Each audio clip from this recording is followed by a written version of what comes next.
Hello, everyone. My name is David Hart, and I'm the former president of the Culverhouse College of Business Ambassadors here on campus at the University of Alabama. I recently had the pleasure of meeting with Laura McDonald, a graduate herself from the Culverhouse College of Business, who started the Culverhouse Ambassador program in 1988. She now works and resides in Birmingham, Alabama for Protected Life. And this is a real treat of a conversation, so I hope you enjoy what she had to say. My name is Laura McDonald. I'm originally from Scottsboro, Alabama, born in Virginia, but ultimately came back to Alabama. I am third generation University of Alabama, so there really wasn't an option. My father told me that I could choose between Birmingham Southern, Virginia, and Alabama, and I chose Alabama. And it has been a great choice. My daughter is fourth generation, so really excited about that. She's a senior at Alabama. I ended up in the business school, and I can remember it like it was yesterday. My sister graduated from Alabama, and we're standing on the steps of the Coliseum where graduation was, and my father said, "You're going to Alabama. That's great. I'm really happy. You're going to major in accounting, and you're going to finish in 4 years." So that's what I did. And it's been a great choice for me. I started out in public accounting at Arthur Anderson, did the tour of duty, as they say there, and ended up being recruited by one of my clients, which was a large regional bank, South Trust Bank, and ended up in commercial finance. And my career has evolved from there. I work for Protected Life, and I'm the Chief Mortgage and Real Estate Officer. I am responsible for roughly a $14 billion mortgage loan platform. And the biggest thing notable about my job is it's not easy, but it's fun every day. It's a real gift, and that's what I would say to you or any other student. Find out what you're passionate about, what you're good at, and lever on that, because if you work in a field that you really enjoy, you will most likely prosper. And so I've been really fortunate to have a few people that have sponsored me along the way from a career standpoint, and really in my dream job. Really, from my freshman year, I knew that majoring in business was the right thing for me.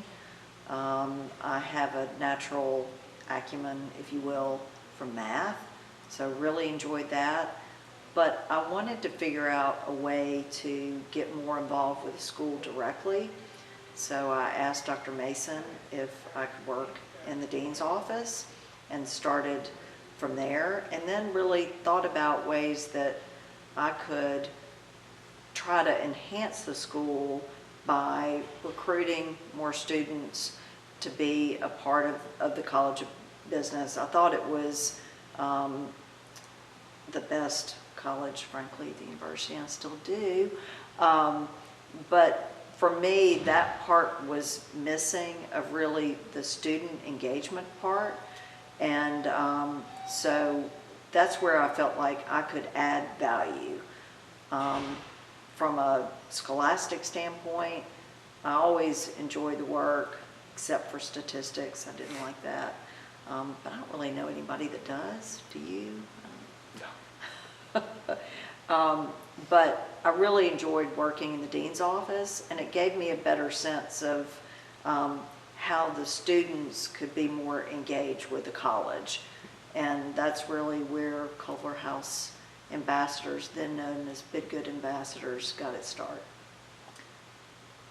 Working in the dean's office, I felt like there was an opportunity, and I had a good friend that was also studying business at the same time as me, in the same year as me. His name was Tim Lacey, and Tim and I sort of kicked around this prospect of students being more engaged with student recruitment, with representing the school in an official capacity. There really wasn't any student engagement type organization, and we pitched it to Dr. Mason, And I think maybe he wondered if we could see it through. So he asked us to give him our strategy in terms of how we would recruit the first class, how we would dress, how we would represent the school. So we did what he asked, and he said, that sounds like a pretty solid plan. Let's see if we can get it kicked off the ground. We sort of started kicking around the idea my sophomore year, and we formed the first group my junior year.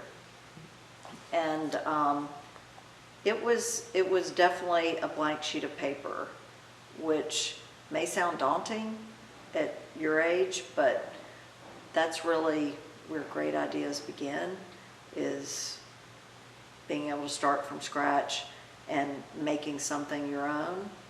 And so I'm really proud of the work that Tim and I did to stand up this organization.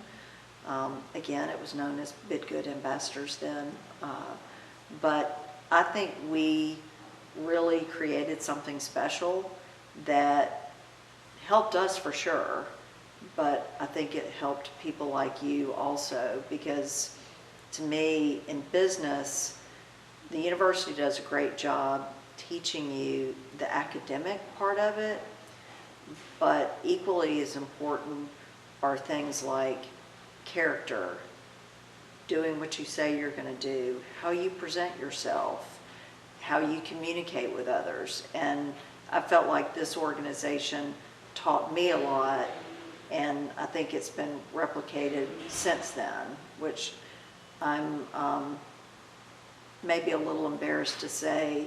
I graduated in 1990, so you can do the math on my age. And we started with the first class in the fall of '88. The ultimate goal in creating the Bidgood, now known as Culverhouse Ambassadors, is summed up in one word, and that's ambassador. We felt like the school had so much to offer, and we wanted, as students, to be able to put the best foot forward for the school, whether that was being an ambassador to incoming students, whether that was being an ambassador to businesses that we wanted to recruit leaders across the state or even outside the state that were alumni to come in and speak to a class. A good example is Jim Neighbors is a graduate from the university, and he came to the school for a day, and we were able to show him around Bidgood, introduce him to fellow students. And to me, the name is the perfect depiction of what the goal was. We wanted to be ambassadors for what we thought was a very special place.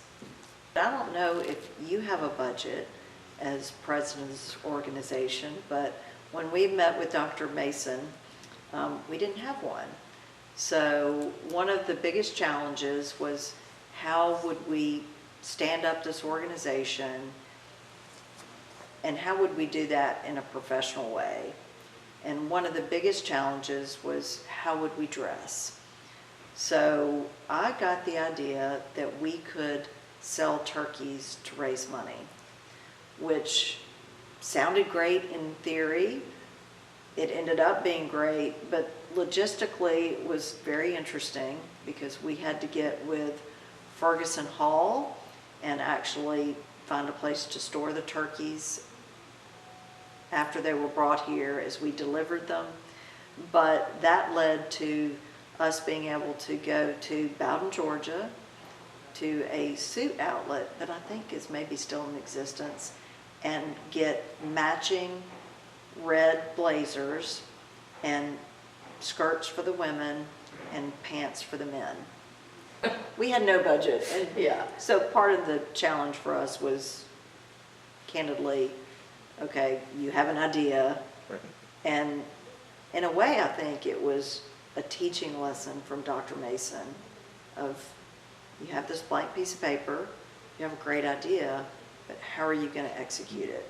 And I want you to develop the steps that are going to be necessary for you to execute it.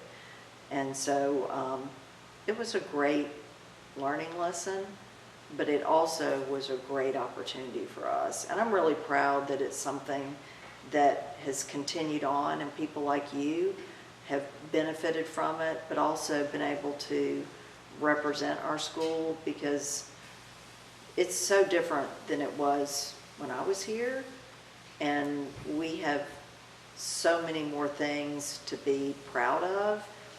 And I'm so happy that we have an organization that can really share that with people that come in, whether they're prospective students. My daughter, when she came for her tour, we were given a tour by one of your peers, and it was really great because they could tell something from a student perspective versus an instructor talking to her, or even worse, not being able to talk to anybody. So it was an interesting challenge for us to stand up this organization, because it started from just an idea.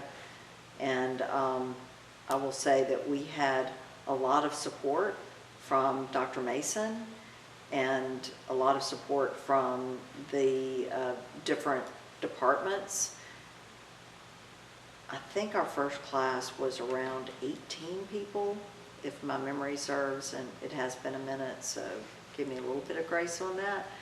But we actually had a lot of success in recruiting people that I would say would stand up against the group that you have today, because there was a lot of passion around trying to be the best college that we could be and building something.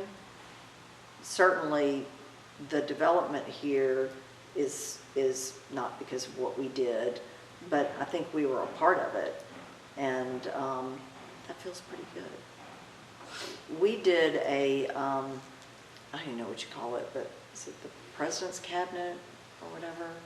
Is that circle something, President something? A friend of ours said we can get Catherine a tour, because she was looking at different things. And so we had a one-on-one. Dr. Houston, I think, spent like an hour and 15 minutes with us. It was crazy. And he is awesome, by the way. He runs the accounting program. But it was very personalized to her. Like, Right. You know, what would you like to see? And I think it's really good for people to be able to connect with a student. But I also think it's good for businesses to connect, that we're trying to recruit to support us in some capacity, to connect with the student, to understand the caliber of people that are coming out of the school. But I can't underemphasize the impact that it will have to you. And this is not intended to be as self-gratifying because I was involved in the formation. It's just true. Learning how to carry yourself. At the end of the day, generally speaking, once you graduate, your grades matter for your first and maybe your second job. And the technical part is really important, but being able to carry yourself in a certain way and communicate with people, what I call your personal brand, is really, really important. I can't emphasize that enough, because I do think it's being a Culverhouse ambassador is a mutually beneficial role. I think you have learned a lot, and hopefully those things will carry you long-term into your career, but you also represent the school. And when somebody comes in, they have a sense of the type of student that we're, pardon the expression, but building here. Because at the end of the day, when parents come in, they want to see what their child is exposed to, and I would expect that most people that come in for tours also have a parent. So to me, it's important for us to put our best foot forward. And so I think it is mutually beneficial. I think it's good for the school, but it's also good for you and your team. I think when I was thinking about where to go to college, Alabama was in the DNA of my family. My parents went here, my grandfather went here, and so I knew I loved Bear Bryant. He wasn't here, still here by the way, not quite that old. But I knew I loved the football aspect of it. I've been raised coming to games. And my father really wanted me to major in something that would be something that I could excel in, because I was always really good in math. And so he recommended, in a pretty compelling way, that I major in accounting. And I think I still didn't know what to expect. I didn't know how that sort of, how what you learn here would translate into the real world. And when I started taking classes where I could actually see the practical application, and I could see that I was good at it and I was continuing to evolve, it made me excited to think, you know, I can have a career that I can take from the university, and I can do something that I'm good at and that I love. How can I give back to the school? And that's really where it began with both Tim and me. We wanted to figure out a way that we could give back to the school and make it better. Since I graduated in 1990, the business school, Culverhouse, has grown immensely. But I think even more so, the caliber of the education continues to develop, to enrich. And I would stand up what you're learning here to any university from a business standpoint. The facilities are great, and everybody wants a nice surroundings, but I've been really impressed with the faculty and the engagement of the student population.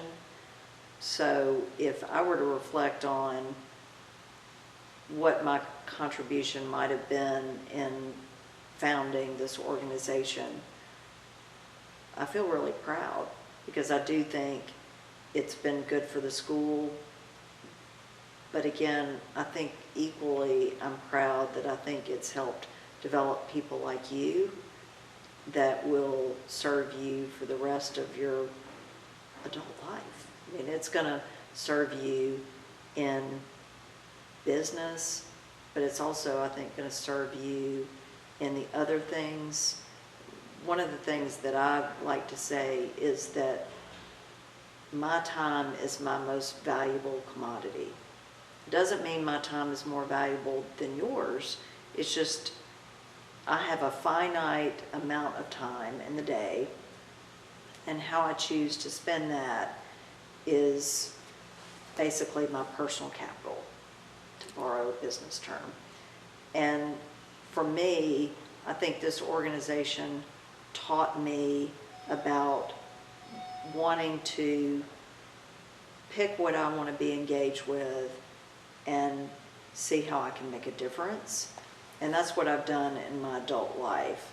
I'm currently the president of the O'Neill Comprehensive Cancer Center at UAB, and it is a place where I can really make a difference for a cause that matters to me, because I lost my mother when I was 26, and she was treated at UAB. And so for me, being able to understand how I can be impactful and make a difference is invaluable. So I'm really proud of this organization. And when I met you, David, I felt really proud because you carry yourself so well. And so I know this organization has taught you, has been a part of that. I know a lot of it is you and how you were raised. But if this organization can help the school, but also help the students that are involved in it, that was the goal. And that makes me really proud that we seem to be doing all right in that goal.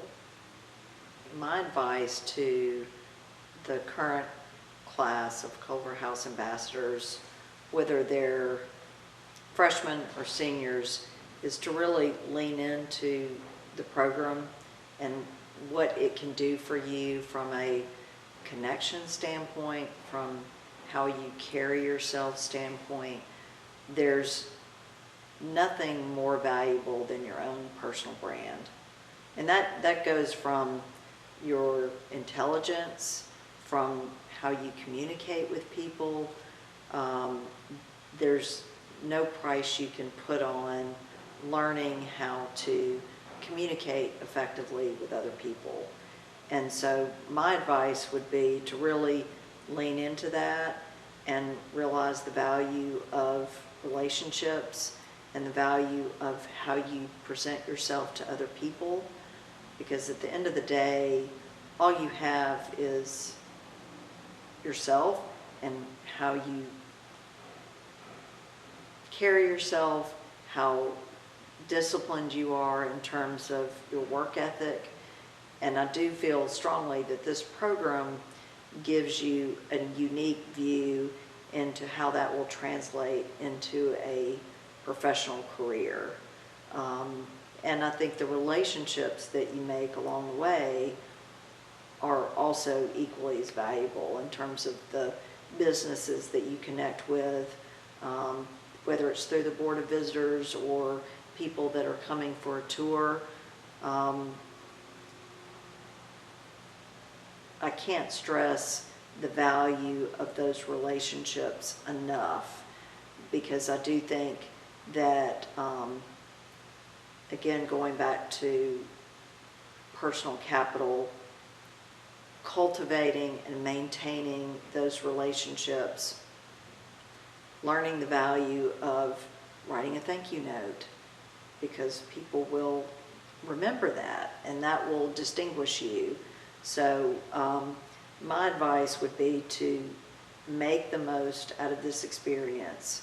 Learn as much as you can about how to develop your own personal brand, your own communication skills, and really cultivate that and continue to use that muscle even after you graduate, because that's really, at the end of the day, that and choosing a career that you love is, to me, the recipe for success. For me, giving back was something that was a core tenet of my parents and the values that they taught us. I do think that it's challenging as you evolve in your career to determine where you can be impactful, but also what fills your cup from the standpoint of choosing things that matter to you.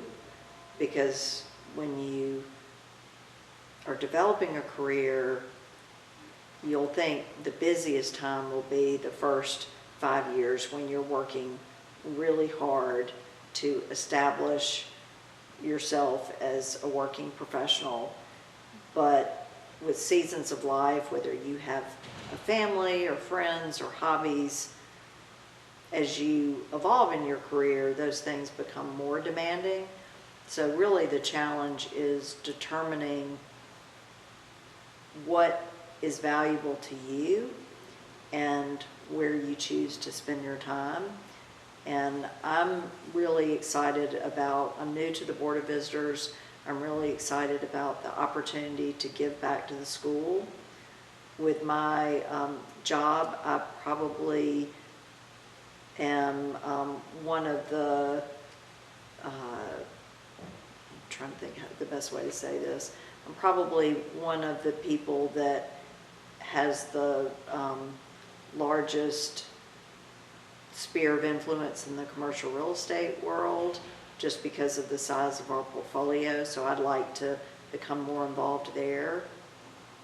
But it's also been nice for me, and particularly now, why now I want to give back to the school is because I see what it's done for my daughter, Catherine.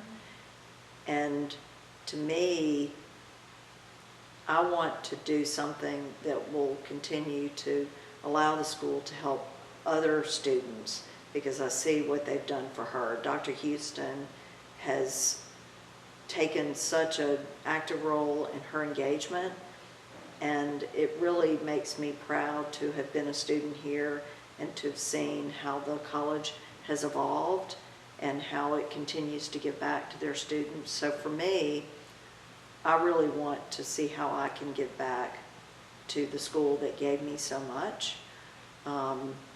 But it is a challenge to determine what things, because I will tell you, if you're personable and you work hard, a lot of people will ask you to be involved in a lot of things.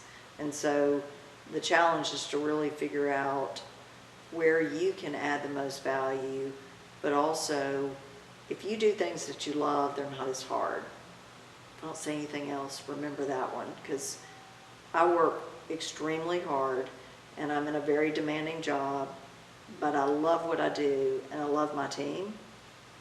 And so for that reason, we can accomplish a lot because we have a mutual respect for one another, but we also all love what we do. So my advice to anyone that is trying to figure out, okay, how do we impart what we've learned here? Be judicious with your time, but also be generous with your time on causes that you're passionate about.